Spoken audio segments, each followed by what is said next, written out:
Bonjour, c'est Gilles du site boursicoté.com.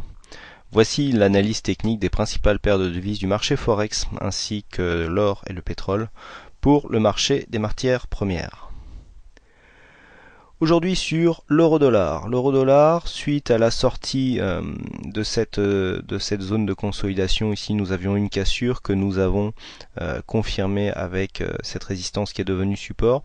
Et bien depuis cette cassure, nous ne sommes pas partis en dynamique haussière. On y avait cru à un moment lorsque nous avions cassé ici les 1,4250, mais les cours se sont repliés et donc sont revenus trouver un support à 1,4150. Et donc c'est une formation quasiment en range que nous avons depuis ici la sortie de cette zone de consolidation. D'un point de vue plus moyen terme, on peut constater que la sortie de trend ici qui s'est suivie donc par une cassure baissière et puis nous avons eu ici le support qui a servi de résistance oblique à la tendance. Et bien les cours sont en train de s'écarter de cette trendline, donc peut-être pour prendre une nouvelle dynamique. Alors au niveau des indicateurs, la situation n'est pas trop surachetée, donc nous n'aurons pas forcément une grosse consolidation. Pour l'instant on se dirige vers une consolidation horizontale. Tant que nous n'avons pas cassé ici la zone de résistance qui normalement devrait revenir support si eh bien la zone de consolidation ici est confirmée donc à la cassure. Tant que nous ne cassons pas ce maintenant ce qui est devenu un support baissier, il n'y a pas de gros risques. Simplement, tant que nous ne sommes pas sortis ici de cette zone par le haut, eh bien on voit que les retracements de Fibonacci jouent encore leur rôle de support et résistance, puisque encore une fois aujourd'hui c'est le retracement des 23,6, ici la zone des 1,4160 qui a servi de support pour cette journée. Donc pour l'instant statu quo, on attend toujours une validation de la cassure et de la résistance baissière par une cassure ici de la zone des 1,4250. En ce qui concerne le câble, donc paire livre sterling contre dollar, le câble a connu une forte hausse encore aujourd'hui, donc nous continuons à monter. Nous invalidons totalement le début de tendance baissière, puisque le retracement des 61,8 un peu plus visible ici, qui avait été tracé suite ici à l'inscription de cette belle tendance baissière, a été cassé à la hausse. On se dirige maintenant vers l'ancien support qui était devenu résistance un temps, qui était repassé support et qui a été recassé, et une cassure de cette zone suivie d'une cassure de la zone des 1,64 constituerait un signal haussier pour les investisseurs sur cette paire. Alors attention, la hausse a été très directe aujourd'hui, ça a été assez rapide puisqu'on est parti quasiment à 1,6117 et nous sommes à 1,6293 à l'heure qu'il est, donc 180 pips pris quasiment en ligne droite.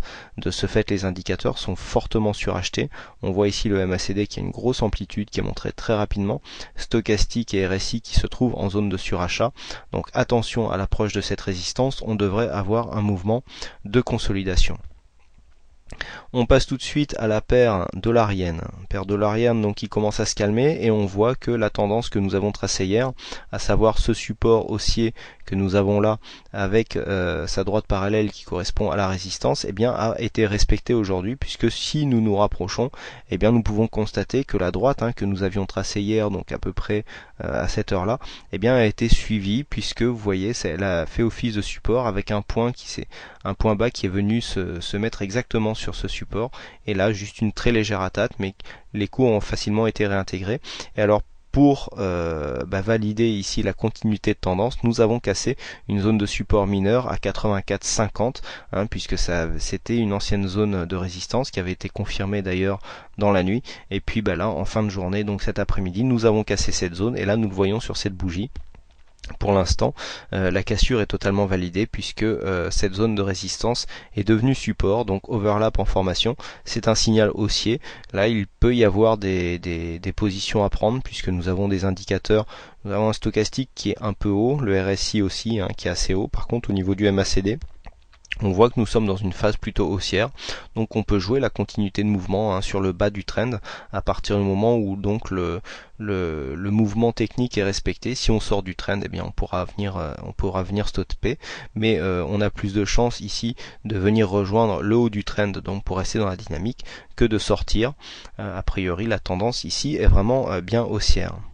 On passe maintenant aux matières premières avec l'or. L'or donc avec une belle poussée aussi aujourd'hui, hein, donc on valide totalement le fait que nous soyons ici sur une dynamique haussière, hein. Je vous rappelais ici le dernier test sur la zone des 1413 $ l'once. Nous avons poussé, nous avons cassé les précédents plus hauts à 1447, donc l'or qui bat des records sous fond de certaines tensions, et donc là au niveau des Fibos on peut constater que le retracement est venu la consolidation est venue vraiment marquer un point bas sur la zone des 61,8. Là c'est vraiment très net, hein. On peut essayer de zoomer voilà le point bas à quelques pips près se trouve sur les 61,8, donc mouvement vraiment très technique. Et donc si on veut continuer ce mouvement technique, alors on va déjà supprimer ce Fibonacci pour gagner un peu en lisibilité, voilà. Et donc on peut tracer un Fibonacci, alors ça je l'ai déjà fait voir avec un certain succès, où on part du sommet de la tendance jusque sur le point bas de la consolidation. Alors pourquoi tracer un Fibo dans cette direction? Eh bien tout simplement, la zone de consolidation peut nous donner une extension et un objectif suite à la cassure de cette zone, à savoir les 1448. Et donc si on déplace, alors on va supprimer ça tout de suite. Voilà. Si on déplace donc le graphique pour voir où nous emmène le Fibo, on voit ici une extension de Fibonacci. Donc là nous sommes sur un ratio supérieur à 100, à savoir 161,8, et donc le prochain objectif en cas de cassure de cette zone, c'est 1471 $ l'once. Donc pour jouer cette cassure, on n'est pas obligé de venir prendre position tout de suite. On peut très bien jouer l'overlap. Alors pour ceux qui l'ont joué, on peut rester en position et puis venir placer un stop par exemple sur le retracement des 61,8 que nous avons là aux environs des 1433, avec comme objectif ici 1471. Sinon pour ceux qui ont loupé ce signal, on peut très bien attendre ici une validation de la cassure par une formation d'overlap. On vient donc prendre position ici en cas de contact sur les 1448 avant une confirmation ici vers les 1470. Donc c'est un signal jouable qui nous est donné par les ratios de Fibonacci et donc ces retracements. Et on termine par le pétrole. Alors le pétrole qui tarde à arriver, voilà le pétrole qui n'a pas trop bougé aujourd'hui, hein, puisqu'après une tentative de débornement des précédents plus hauts ici à 108 $ le baril, les cours viennent se stabiliser autour de cette zone. Pas de mouvement très intéressant sur le pétrole aujourd'hui, donc pour l'instant rien à dire. On vient vraiment, vous voyez là on a vraiment le cas typique d'une consolidation horizontale, puisque nous avions ici une forte zone de surachat, on le voit bien ici, stochastique bien haut, RSI en zone de surachat, donc on avait une consolidation probable. Bien pas du tout, on commence à avoir une redescente des indicateurs. Au niveau du MACD c'est très clair, on redescend, et puis les cours restent horizontales autour de cette zone de cotation ici autour des 108 $.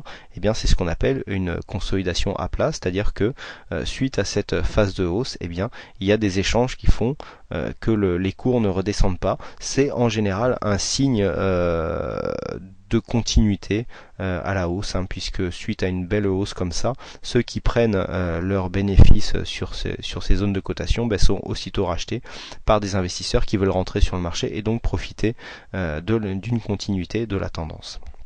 Voilà ce que l'on peut dire donc sur ces principaux supports.